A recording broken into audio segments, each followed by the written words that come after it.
మిగతా వార్తలు చూస్తే నైరుతి బంగాళాఖాతంలో రేపటికి అల్పపీడనం ఏర్పడనుందని ఆ తర్వాత వాయుగుండంగా బలపడుతుందని ప్రకటించింది విశాఖ వాతావరణ కేంద్రం. ప్రస్తుతం తమిళనాడు పరిసరాల్లో ఉపరితల ఆవర్తనం కొనసాగుతోందని, అల్పపీడనం ఏర్పడ్డాక దాని ప్రభావం ఏపీపై తక్కువగా ఉంటుందని వెల్లడించింది. ఏపీలో తేలికపాటి వర్షాలు మాత్రమే పడతాయని, ప్రస్తుతం నమోదవుతున్న ఉష్ణోగ్రతలతో పోలిస్తే రానున్న 4-5 రోజులు ఎండ వేడి పెరుగుతుందని తెలిపారు విశాఖ వాతావరణ కేంద్రం అధికారి సునంద.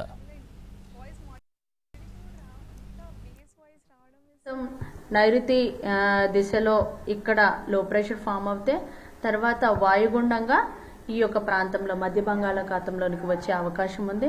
ఫర్దర్గా ఇది ఈశాన్య దిశగా కదులుతున్న పరిస్థితి ప్రస్తుతం ఉంది.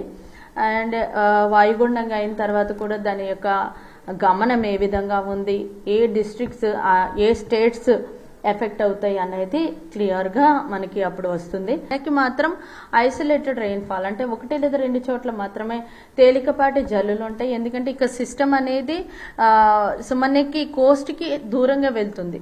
సో దూరంగా వెళ్తున్న కారణం చేత ఈ యొక్క సిస్టమ్ యొక్క ఎఫెక్ట్ కోస్ట్ మీద మరి తక్కువ ఉంటుంది. ఎప్పుడైతే వర్షం తగ్గుతుందో, క్లౌడ్ అంతా ఈ డైరెక్షన్లో మూవ్ అయిపోతుందో, సో మనకి టెంపరేచర్స్ కూడా పెరగడానికి అవకాశం ఉంది.